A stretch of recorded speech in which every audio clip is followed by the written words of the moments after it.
have more of a panel style. We have our moderator here, Lady Williamson. There is going to be asking some questions, and so again, we're thankful for you for tuning in with us today, and we hope you enjoy.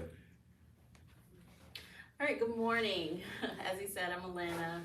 So today we are just going to do a mission recap this morning of the trip that our pastors were able to take to Kenya from July 10th through July 25th. So less than a week since they've been back. We've got Pastor Jason Lewis and Pastor Larry Williamson here to just share some of the experiences, but most importantly to share some ways that we're going to continue to partner with the ministries that we were able to connect with in Kenya. So just a brief background on Crosstown Fellowship Church, Hillsborough. So November 2019, we officially started meeting on Wednesday evenings locally, also building some relationships with local organizations and apartment complexes here in Hillsborough. Throughout the COVID pandemic, we continue to meet needs of seniors and youth, and even providing scholarships during that time, partnering with apartment complexes. In July of last year, 2022, we were able to begin having Sunday morning services. So it's been about a year since we began having Sunday morning services here in Hillsborough. So we continue to build relationships, we continue to meet needs in the community, but God has also allowed us to broaden that reach into international ministry as well. So the seed was first planted to begin this Kenya mission opportunity at our first service last year. So Pastor Larry, can you let us know about that connection with Big Dream Vision, how it came to be, and why you wanted Crosstown to be a part of that? Yes, as Sister Williamson said, this was kind of all begun last year at our first Sunday service.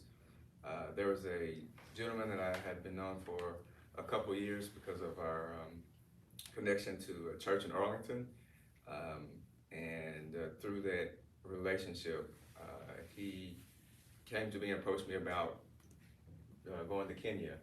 And at first, when he said it, I was like, we were excited. We were just glad to be a part. And then we found out we were the main part.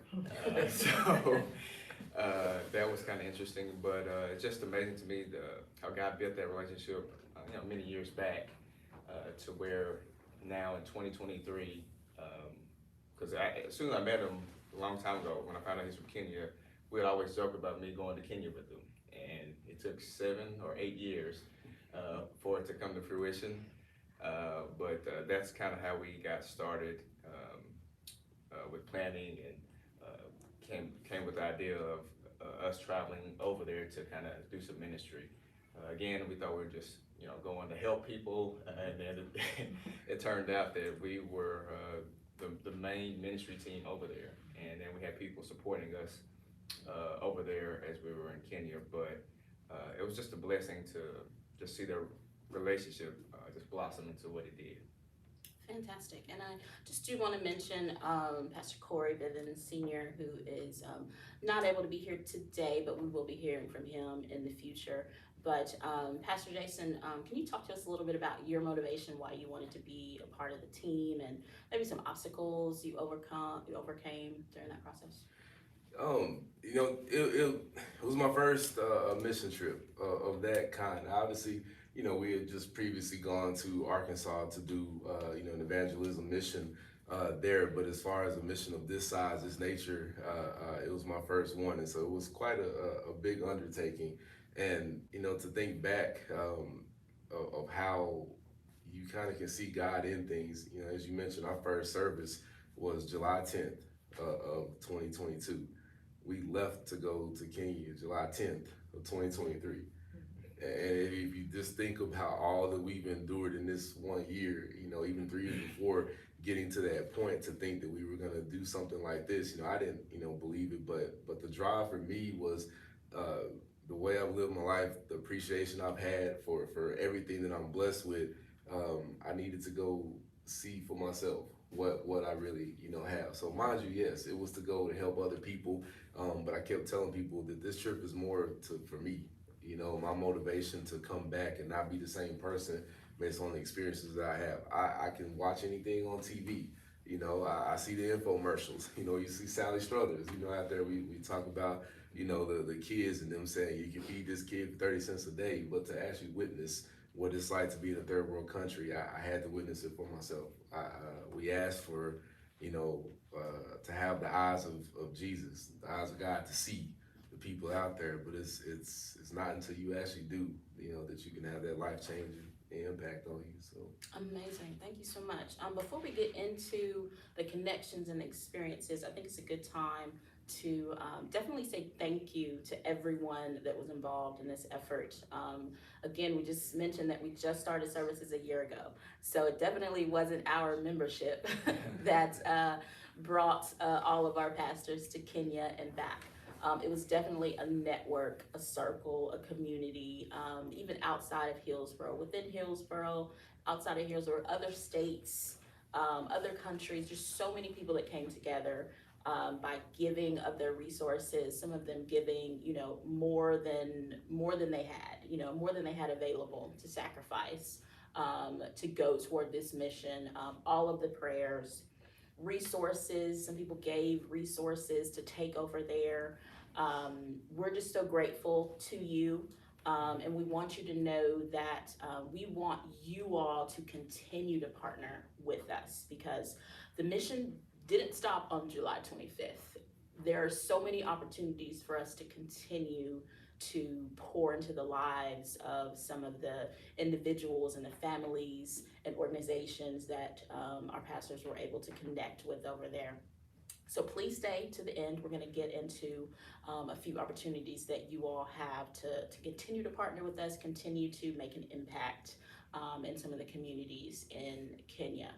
But let's go ahead and move on, Pastor Larry. And if you could please just share first with us, why don't we talk a little bit about the church connections and how you were able to connect with some ministries down there and some future opportunities that arose because of that. All right. Before I talk about that, I do want to touch on something that Pastor Jason mentioned. Something that before traveling there, I thought was just a myth or just false, just some advertisement. When he mentioned the part about feeding a child for 30 cents a day, that's legit. That is serious because of the exchange rate. And I remember we were laying, get ready to go to bed one night, recapping our day, and I looked over there and I told her, I was like, man, those commercials are true. Like, you could literally feed a child for 30 cents a day. And so I just wanted to say before we move on that those advertisements are actually true. For 30 cents a day, you can actually feed a child in Kenya. So, if you over here, you think 30 cents is not going to do anything, but it will go a long way. So if you see those commercials in the future and you feel led, just know that those things are true. All right, now church connections. Could you repeat the question again? I know that you were able to connect with several different ministries over there. Can you just kind of highlight some of those connections and any future implications that can arise out of that? Yes, all right. So when we went over there, there were two main churches where I was allowed to preach and present the gospel. The first church, Pastor Mike's church, called Metro Church in Nakuru. We got to spend some time with him before service, and he actually prayed for each one of us, like individually, before service, and just kind of laid hands on us to prophesy some things in our lives. So before service even started, we could already tell that the Spirit was moving, that God was present, because that was the first time we met this guy, and he said some things about us that people who only know us for years probably know. And this was literally meeting this man for the first 30 minutes. So we knew that God was definitely in the building, and he told us about his ministry, and he has a prison ministry. And actually, I think it's his largest prison ministry with 1,500, was it 1,500 people or something? There's 14,000, okay. So anyway, there's so they were live, so we were live, and so they got to see the service.